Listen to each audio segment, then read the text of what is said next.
La ciencia tiene muchos actores que realizan funciones día a día para dar resultados tangibles a la sociedad.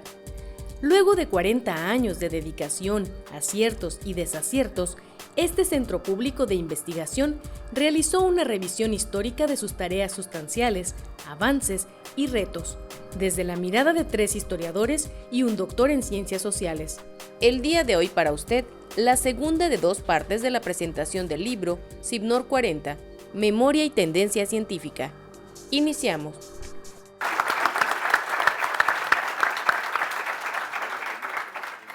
Gracias, doctor. Doctor Ignacio Rivas, ¿quiere hacer un comentario sobre este libro? No. Bueno, Cintia Castro. Yo creo que cedemos la voz que estamos esperando. Bueno, yo debo decir que me sorprendió el libro, ya les adelanté un poco, porque es un vuelo de reconocimiento, hay grandes trazos, seguramente hay muchas cosas que no aparecen, pero este vuelo general sí nos permite darnos cuenta de qué significa y en qué condiciones apostar por la ciencia en México. Vivimos en Baja California, un estado ahora sí que de excepción, porque se dieron cuenta desde el principio, eran visionarios quienes decidieron impulsar la ciencia en esta zona, de que se tenía que vincular con la sociedad, pero no solamente se requería la vinculación con la sociedad, sino convencer a la sociedad que este vínculo era provechoso. Se buscó a las empresas, pero el problema ahora sí que de los pioneros científicos que vinieron por acá es que no había empresas. Tuvieron que hacer labor de convencimiento con las comunidades para decirles que les convenía tener o formar una empresa y que esta institución les echaría la mano para que fuera una empresa productiva. Es una labor realmente que, pues, si uno quiere aprender cómo hacer ciencia en tiempos de penuria, y vivimos tiempos de penuria en muchos sentidos en el mundo, yo creo que ejemplos como este sí nos dan más o menos un buen norte de qué es y cómo se pueden hacer las cosas. Y la respuesta parece muy sencilla. Tenemos que convencer a nuestra comunidad científica de que es importante la labor que hacen hacia adentro, pero también es muy importante decir qué se está haciendo, porque yo sociedad, yo funcionario público, yo diputado, senador, no tengo idea de lo que están trabajando.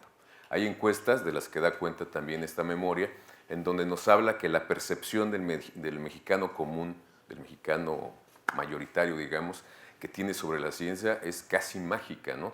Piensa que los científicos pueden ser peligrosos porque manejan instrumentos que no se conocen fácilmente y tocan temas que a veces ponen en duda nuestras creencias más profundas, ¿no? Entonces hay mucho que hacer, digamos, en términos de generación de conocimiento, pero también de vinculación de conocimiento hacia una comunidad. Yo decía que es importante detenernos, digamos, en este ejercicio, porque también la misma necesidad ha hecho que el CIBNOR vea sus objetivos y tenga la capacidad de modificarlos. Por lo que cuenta esta memoria, tenían objetivos trazados que a la hora de la verdad, cuando hacen el enfrentamiento con las comunidades a veces les han dicho, esto no me ha funcionado o esto no es lo que estamos trabajando. Y ha tenido la capacidad de esa institución de replantearse objetivos y dirigirlos hacia donde la necesidad social conviene. Yo creo que ejercicios como este nos pueden dar, digamos, cuenta del trabajo hecho, pero también nos ayudan a tener un mirador, digamos, para tener mejor perspectiva de qué es lo que se necesita construir.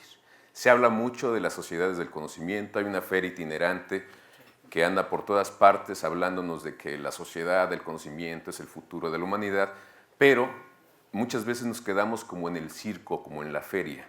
Hay reflectores, hay grandes discursos, van los notables de una parte y de la otra, y la inversión en ciencia sigue siendo la misma, es decir, muy poca. Si analizamos los recursos que se han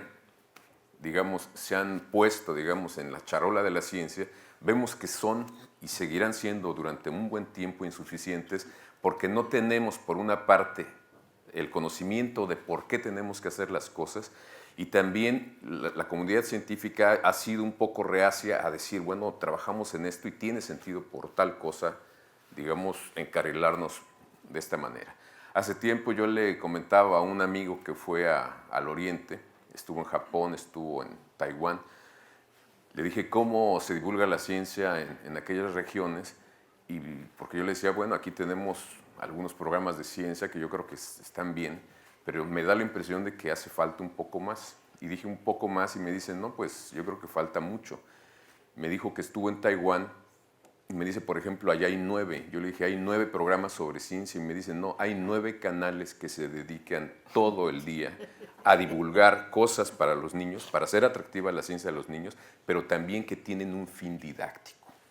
Y luego me dio otro ejemplo también en materia del famoso manga en Japón, que utilizan el manga, que tiene una larga tradición entre los jóvenes, no solamente para entretener, luego se quedan con la idea de que hay manga porno y etcétera, para adultos, para no adultos, para hombres, mujeres y etcétera, y se nos pierde la otra parte, que es una parte muy importante y es didáctica, en donde el manga lo utilizan también para divulgación científica, para enseñar a la población en general a saber cómo se utilizan ciertas cosas y sacarle el mejor provecho justamente a esas cosas que debemos a la ciencia y que muchas veces lo ignoramos. Cada vez que prendemos un horno de microondas, no tenemos por qué saber de dónde viene o cómo se desarrolló, pero convendría socialmente enterarnos que eso es precisamente producto de un trabajo científico que tenía que ver con el espacio y nos beneficiamos de él sin darnos cuenta. Y el uso de los tenis, y hay muchísimos elementos, digamos, que nos han hecho la vida un poco más amable. Estaba viendo unas cifras realmente preocupantes ahora con el foro de Davos, en donde se han hecho estudios en donde están midiendo la riqueza en manos de cuánto se concentra. Si en el 2014 se concentraba en 2012 se concentraba en 230 hombres ricos, eran los que manejaban más de la mitad de los recursos económicos del planeta, esta cifra de hombres ricos se está haciendo más pequeña. El año pasado fueron más de 60, es decir, se está reduciendo, y si esta tendencia sigue, pues en unos 10 años estaremos trabajando económicamente y productivamente solamente para una decena o un par de multimillonarios que van a decidir muchas cosas y cómo se hacen las cosas en términos económicos. Esto nos habla, entre otras cosas, de que el modelo económico que estamos desarrollando a nivel mundial, no es solamente el caso de México, está tendiendo a favorecer este tipo de capitales desmedidos y, por otra parte, hacerlo a costa de políticas públicas que podrían beneficiar a la población de otra manera. Creo que los científicos, también lo comentaba la noche de ayer con las personas que están aquí, con los doctores que están en esta mesa, tienen la ventaja de que como están viendo el mundo práctico sin prejuicios, están viendo problemas reales también urgentes, han tenido el contacto más directo con la gente común, con la gente que enfrenta muchos problemas para tratar de darle salidas, y en este sentido la comunidad científica no me sorprende que sea una de las comunidades que más interés tienen en transformar socialmente y para bien de la comunidad los conocimientos que están generando.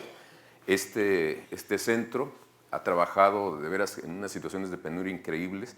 En el 82 hubo una crisis económica que obviamente le golpeó al centro. Un año después tuvieron que despedir el 30% de la plantilla laboral. Entonces yo digo, bueno, el que asumió el cargo después, ahora sí que saber qué haces con el derrumbe, ¿no? Es como recibir la Ciudad de México después del temblor. Era casi suicida. Y entiende uno también que muchos investigadores dijeron, pues muchas gracias, pero aquí no hay ni víveres, yo me voy, ¿no?